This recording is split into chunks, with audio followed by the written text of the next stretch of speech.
So this is something I've seen a lot of in very larger customers that we have. So a lot of the times you've got various teams across the business where maybe they've just thrown data, where maybe data's been thrown into an S3 bucket in a completely random region somewhere, like maybe US West 2, and their main data lake, their data warehouse activities is all run through US Central perhaps. And yeah, by just basically having that unnecessary or regionalization of the way your data is stored, if you're running a lot of data migration activities on that data, or you then need to start joining that data together in a various ETL tools, various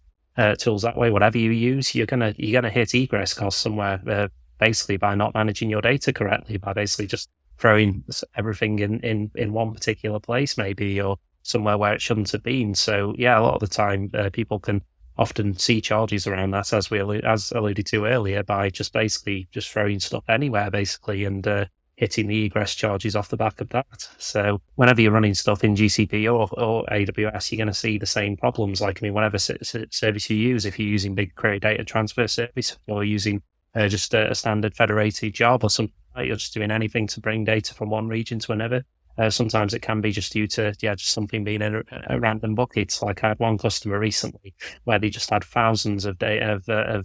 of objects they needed to bring into BigQuery, and it turned out a lot of their data was stored in Europe, and their main BigQuery data warehouse was in the US. So a lot of the time they had to basically devise a way to get around that, and that can be quite an unexpected problem to have, especially when you don't realize that some of that data is even there in the other buckets. So yeah, I just wanted to highlight that as a major point, that it all comes back to just managing your data architecture, making sure you get everything right in the first place. Or if you don't, you've got to find a way around it, which can be quite ugly when you're moving thousands of files around to another region. It can get very ugly.